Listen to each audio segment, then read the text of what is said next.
Hi guys, welcome back to the channel and welcome to the very first episode of Pressing Matters. This is the segment of the show that is dedicated purely to football, and today I am going to start with my favorite club, Chelsea FC. So, as all of you probably know, if you're a football fan, Chelsea has Chelsea has had a horrible season. Yeah, I think that's an understatement, but I'll go with that. So, Chelsea have had a horrible season, a horrible 2022-2023, and there are a lot of factors that have contributed to this. A lot of people have very set opinions on one specific reason. A lot of people are blaming the new Boli era or the Boli administration that has taken over. Clearly Capital that is behind the Boli group, and that might partially be correct, but I do believe that there are other factors as well. So I am going to discuss all of those factors. I am going to try and be objective because, as I probably said already, this is going to be a slightly painful experience for me, but I will try and get through it. I might have been a Chelsea fan since I was a little child, but I will look at this particular video as a very objective piece on my assessment of why Chelsea have fallen from grace this season. So I'm not sure if you can see this, but I have a list in front of me, and I have a few talking points that I would like to address that would give you a general analysis of why Chelsea did so badly this year, and what we can probably look forward to as we move into the transfer window and then go on to next season. I had made a video earlier that also included the players coming in and the players leaving Chelsea and a brief discussion of that, but I have decided to condense the material and bring you a specific analysis of the club itself. We will go into the incomings and outgoings players wise in the next video. So I will be doing more on this. I will also be talking about other clubs, but let's start with Chelsea first and foremost. So why was Chelsea so bad this season? Why did Chelsea have such a disastrous season? Well, if we want to look at the root of this problem, then we can't just say that it is because of the new owners or it is because of what was left behind to them and how dysfunctional that system was. There is a little bit of complexity that goes into analyzing this, and to do so we have to start from the Roman era. So, as most people who are into football would know, Roman Abramovich took over Chelsea from its previous owner Ken Bates, and what Roman and his people managed to do was something that the Premier League and even world football had not seen at that point. In a way, I believe that Roman and his people were far ahead of their time. They did something that we see every club doing today, which I find quite fascinating and is something that I appreciate about Roman Abramovich. He is loved by Chelsea fans because he came to Chelsea, he took the club over, he wrote off $1 billion plus when he left because of the Ukraine conflict, and he treated the club like his own child. So he essentially wasn't there to make a lot of money out of it. He was there for the love of the game and because he genuinely fell in love with Chelsea. And as a football fan, as a Chelsea fan, who would not want that? So I would definitely say that a lot of Chelsea fans are still very fond of Roman Abramovich, and we do thank him for what he did. Having said that, there are certain things that have been made very, very apparent through this period where the transition took place from the Roman era to the Boli era. When Roman Abramovich started changing things in the Premier League in the early 2000s, he brought Chelsea into this new era where Chelsea were quite dominant and they took over from the traditionally powerful club that was Manchester United. And Roman managed to do that because he approached the game the way many clubs approach it today. He started changing things that needed to be changed without considering too much, and he did what was required. To put it simply, Roman and his people were like a scalpel.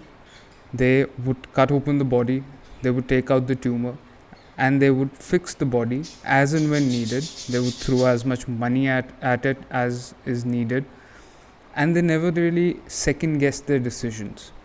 Granted, he did not bring a system that was stable, where people were employed for decades, where players stuck around for decades necessarily, unless they were doing well, which is something that the big clubs of that era were doing consistently. Clubs like Manchester United built their legacy on this. Clubs like Arsenal, even though they were always on the periphery during the 2000s and the 2010s, did function that way. So Alex Ferguson stuck around at United for a very long time. Arsene Wenger stuck around at Arsenal for a very long time. A lot of their players stuck around for a very long time, even beyond their productive years. And in the case of United, you still see that in effect when you see a player like Phil Jones, who is still at the club and is finally probably going to leave now. So that was a feature of the Roman administration that was brilliant. They did not sit around, they did not mess around, they didn't waste time. When they saw a problem, they fixed it right away. And the transition from the Roman era to the Boli era has certain elements of that, but overall, Boli does want to bring a consistent system to Chelsea, and there is a very good reason for that. Over the years, especially towards the end of Roman's time, the Premier League and the clubs that were doing well in the Premier League moved towards systems that allowed them to be dominant for 2 to 3 years. They would tune in their system tactically, they would tune in and bring in players that were needed to make that system effective, and then they would do well for a certain period of time. And you can see that in clubs like Liverpool. Initially, when Jurgen Klopp came around, Liverpool were not doing exceedingly well, but somewhere in the middle, they found these 2 or 3 seasons where they won the Premier League. They went on a Champions League run and won it, and they kept City honest, because if they were not around, City would have run rampant. They are still kind of running rampant, but imagine if there was nobody to compete with them. What would that be like? So clubs like Liverpool, clubs like City under Guardiola have instated these systems that allowed them to have sustained periods of success, and then those systems fall out of place a little bit because some players get older, some positions need reinforcement, and they tweak those systems and carry on. Chelsea under Roman did not do that, and it is a pressing need now. So in a way, the Boli philosophy is not a bad one. They do understand, Todd Bowley and Bedad Ekbali do understand that there needs to be a system in place that looks at things in the long term and not just for the span of a season or two, with the aim of winning a Premier League this season and then figuring out what to do next season. So that is a good thing. Keeping that in mind, another aspect of Chelsea has been the way in which the academy has functioned. I would believe that most people would agree with the fact that Chelsea has the best, or at least had the best academy in recent years, and they produced some brilliant players that couldn't even make it into Chelsea but did exceedingly well in other clubs, even in other leagues. That tradition has not completely transferred to the Boli era, but it has been carried forward in a different manner now.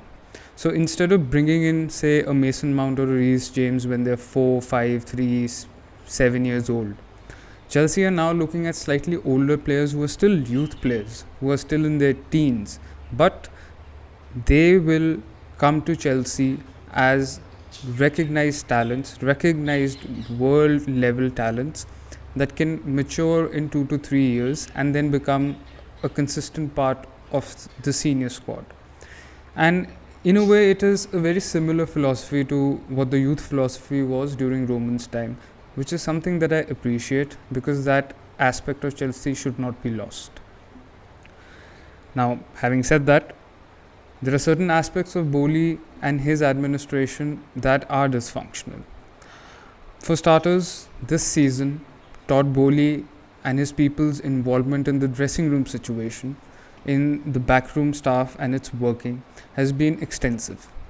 And while Clear Lake Capital and the Boli Group have experience in managing major sports clubs, they do not have experience with football. So yes, they have been very successful with the LA Dodgers, they have been very successful with the LA Lakers, where they are majority stakeholders and they provide a major section of the investment. But that does not necessarily translate to the Premier League or football in general, because it is a very different way of approaching a sport. And they are learning that now. Should they have not involved themselves in the dressing room? Should they have not told Graham Potter, for instance, to play a specific formation for specific matches? Yes, they should not have done that. They definitely should not have done that. But I do understand that there is a learning curve involved for them. They're still picking up on the basics of how a football club is run. And considering that, I think we can give them a little bit of leeway. You might not see it that way, but that is my perspective. So, another aspect of Boli's time, or Clear Lake's time at Chelsea, is the firing of Thomas Tuchel. Now, if you know what Thomas Tuchel came from, how he arrived at Chelsea in the middle of the season and took over from Frank Lampard, how he took Chelsea to the Champions League final on a mad run that saw them beating Real Madrid in their prime, that saw them beating Manchester City in the final. If you have a discerning eye, a football eye, you would know that Thomas Tuchel was a brilliant tactician and he was a very respected coach who was a taskmaster. Yes, he didn't always see eye to eye with every player, but he had that quality that every top level manager needs. He knew when to beat the hammer on the anvil and get shit done. And that is something that every top level coach has, or at least should have. He recognized that Chelsea was a wonderful club and he saw a lot of love coming his way when he became a Chelsea coach. He also recognized that he could do a lot of things for Chelsea. He did recognize that Chelsea could do a lot of things for his career, and Chelsea has, even in the short period of time that he was around. He won the Champions League, he made Chelsea world champions. Apart from winning the Premier League, I think he did everything that he could have, everything that could have been asked of him, and actually exceeded expectations. So, was it the right decision to fire Tuchel based on the fact that Boli thought that he did not want to be as involved with the ownership when it came to making club decisions? I do not think that was a good decision. We can see that the owners being involved in the club has backfired now. It has led to Graham Potter coming in and not doing well and then being sacked. It has led to a very tumultuous season, and it has led to the point where Chelsea fans wanted the season to end right around the middle of it and just wanted to move on to next season. They did not want to deal with what their club was going through.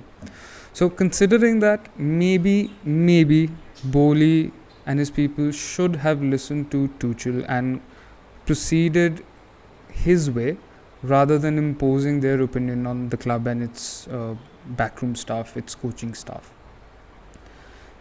Now that he is gone, now that Tuchel is at Bayern, I do wish him luck. I have no hard feelings, and I hope that the ownership understands the mistake that they made there, because it should not be repeated in the future.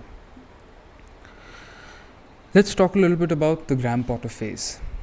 So, like I said, Boli wanted to bring in a coach who would be consistently involved in a dialogue with the ownership and would take their opinions into consideration.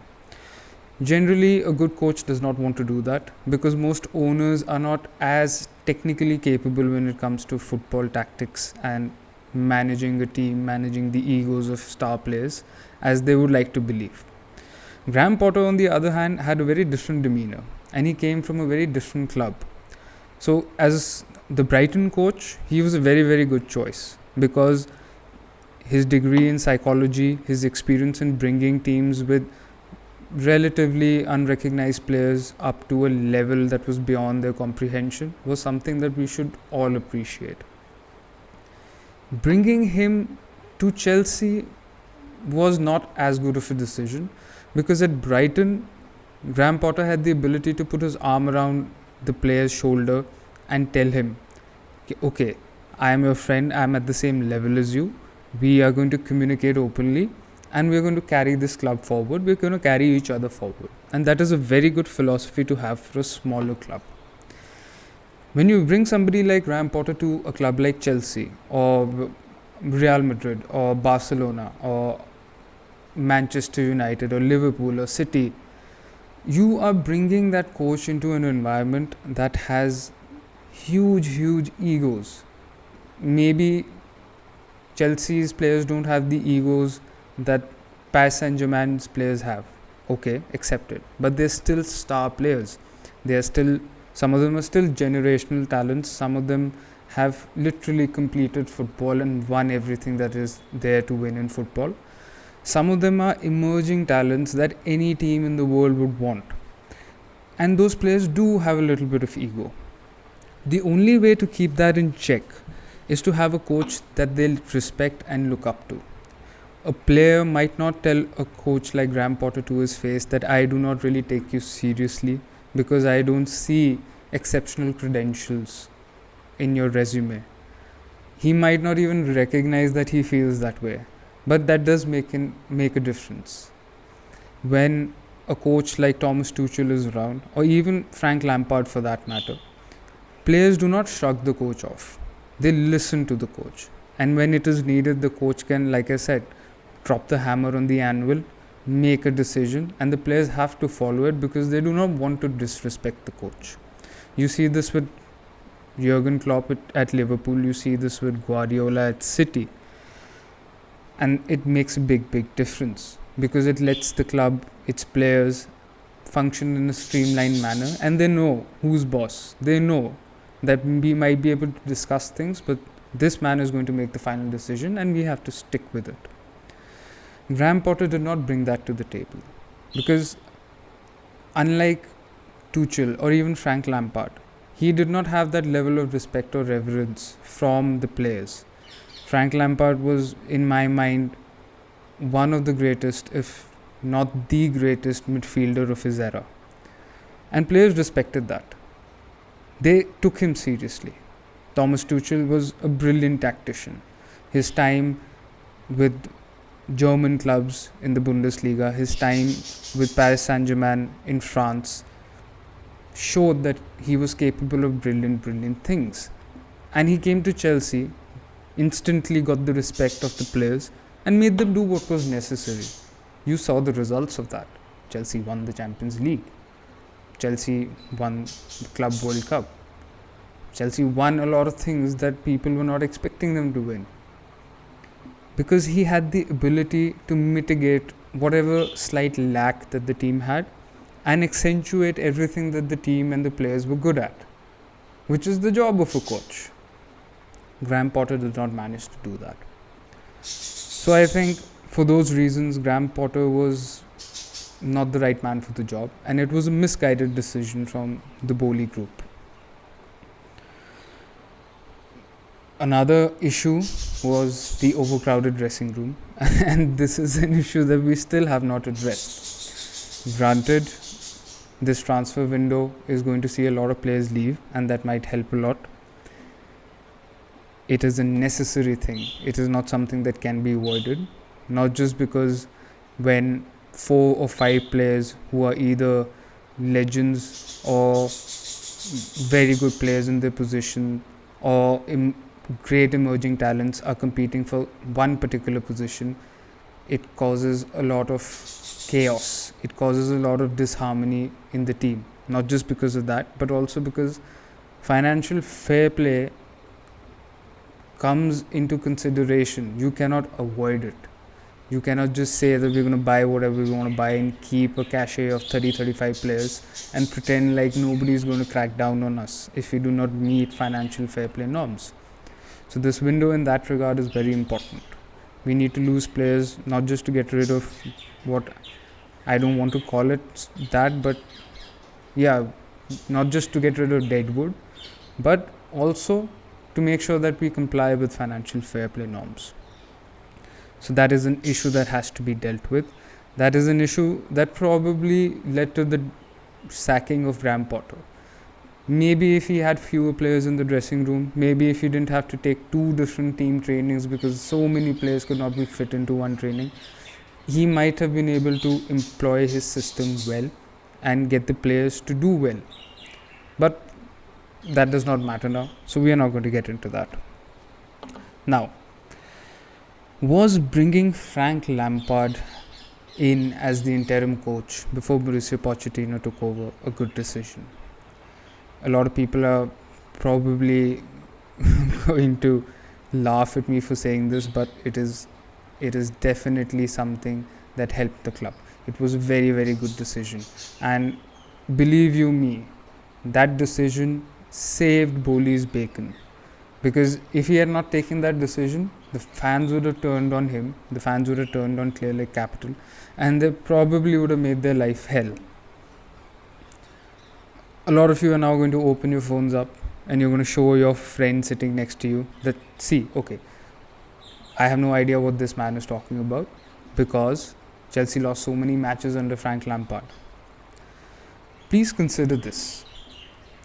Frank Lampard was sitting at home having a good time, and Chelsea came to him and dropped a big steaming pile of shit in his lap, and they asked him not to let it spill over. So the man basically had to make sure that the mess that he was handed did not spill over and destroy the whole fabric of the club itself. I had zero expectations from Frank Lampard in the sense that he would come and turn the team around and we would win every second match or every match. This is not to indict him and say that he is a bad coach. This is not to indict him and say that he is not capable of doing a good job. This is just to make you understand that you can only do so much in a short period of time. And Frank Lampard's job was not to bring Chelsea to winning ways again. Frank Lampard's job was very simple. It was to bring a little bit of calmness to the Chelsea fan base, to see the season through and not let that pile of shit mess up Mauricio Pochettino's pretty little pants, and let Mauricio Pochettino start with a clean slate. Please respect the fact that Frank Lampard did a favor to Chelsea. He did not do this for the benefit of his career. He did it purely out of his love for Chelsea. And that is something to be respected because he had nothing to gain from it as a professional or at a personal level. He brought Chelsea fans a little bit of calmness.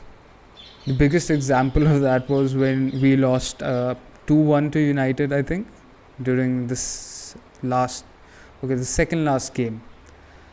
And Chelsea fans chanted, "You are not special, we lose every week." I mean, that is absolutely brilliant. Have you ever seen Chelsea fans joke about losing? No. Chelsea fans, when they start losing, want to take a big pot and boil the ownership and the coach in it. That is their mentality. Chelsea fans don't pussyfoot. They want to win. It is either winning or nothing. It is either winning or we are going to rain hell on you. That is what Chelsea fans do. So, by bringing Frank Lampard in, Boli made sure that the Chelsea fans wouldn't turn on the club. And Frank Lampard made the fans realize something very, very important. You cannot just shrug your club off when it is not doing well and boo players and boo the club and the team and the coaches and start shitting on the ownership. Yes, it is not an ideal situation. Yes, as a Chelsea fan, you're used to winning something or the other every season. Yes, our standards have dropped. But as Eric Cantona once said, You can change your wife, you can change your house, you can change your car, but you cannot change your football club. That's blasphemy. So you have to love your club when it's low. And you have to respect the fact that there is a process in place and you have to see it through. Frank Lampard made the fans realize that. Frank Lampard made sure that the fan base did not break apart. And that is a very, very important aspect of him coming to the club. So please, respect the man. Respect the man for doing the job he was supposed to do and not the job you probably wanted him to do. Right? Okay. So, the last thing that I want to discuss is the lack of a leadership structure among the squad. We have a lot of wonderful leaders, don't get me wrong. We have players like Thiago Silva, who is a legend of the game, who is now a Chelsea legend, whether you want to admit it or not, and is definitely the best centre-back in the world today. Granted, this season doesn't really make it seem so, but he did very, very well even in this shitty season. We have leaders like Thiago Silva. We have leaders like Cesar Azpilicueta. We have an attacking player who is also a senior player in Raheem Sterling. And these players have to take the mantle and bring the younger players into the fold. They did not manage to do that very well this season, and it is a part of their job. I can give them the leeway to say that, okay, the season was so bad that they could not really do a very good job of integrating the younger players, and I accept that. But moving forward, I think it is very important. Yes, Thiago Silva will not rub off on the young players from day one. Yes, it takes a little bit of time for him to cultivate that leadership skill in the younger players. The same goes for Azpilicueta, the same goes for Raheem Sterling. But now, since they're starting anew, since they're going to have new players coming in after this transfer window, since they're going to have players coming back from injury like Armando Broja, they have to make sure that they reinstate that feeling that every Chelsea player has of being a blue, of being a part of the pride of London. You have to make sure that new players like Mudryk, like Madueke, like the incoming Malo Gusto, even Marco Correa for that matter, start to recognize that effect that Chelsea has on them and will have on them, that the fans will have on them, so that their demeanor changes. Too many times this season I've seen Chelsea players, especially the new players, with slumped shoulders, walking around dejected, unhappy. We cannot allow that. Even if you're losing a game, you are Chelsea. You have to keep fighting till the final whistle is blown. And the older players have to teach the younger players to think that way. I think it is an important factor that will help the club do well in the next season if it is done right. So please, if anybody who can talk to the senior players at the club are watching this, please tell them to approach the younger players well and make sure that they're integrated in the squad. Now, I am very, very tempted to talk about the signings from the last window, to talk about the new possible incoming signings and the players that are leaving, but I'm going to save that for another video because I want to do that topic justice and I don't want to confuse the matter too much. So I will bring you that video very, very soon. I apologize that this video took a lot of time because I was having some technical issues, but it's here now. Please enjoy it. Comment, give me your opinion. Tell me what else you would like me to talk about. Tell me which other clubs, which other players, which other tactics, formations you would like me to discuss, and I will definitely get to it. Please like, subscribe, stay in touch. And before I go, I would like to say one last thing. Please, as Chelsea fans, do not take a crap on Mauricio Pochettino's head when he arrives. Yes, We remember the Battle of the Bridge. Yes, we have literally, for the lack of a better phrase, bumfucked Spurs many times on the pitch and off it over decades. Yes, he was a Spurs coach. Yes, he is coming from PSG and he's won the French league, and you can say that it is the Farmers League and your dog could win it. I don't disagree with that. But he is a brilliant tactician. He brings something similar to Thomas Tuchel to the table. Maybe he's not as aggressive, maybe he is not as much of a stickler for discipline, but he is still almost there. I think he has the right balance. And most importantly, like Thomas Tuchel, he has the ability to make the players understand that even if he is making them suffer, he's doing it for them, he's doing it for the club. In fact, he is very vocal about it. That is a vocal part of his philosophy and approach. Whereas with Tuchel, you had to infer that as a player and as a fan. So, give Mauricio Pochettino a chance. Do not turn on him. Let him fix his one or two systems into place and let him get the team going according to his philosophy. Again, thanks a lot. I hope you enjoyed the video. Like, subscribe, comment. Let me know what else you would like me to talk about, and see you next time.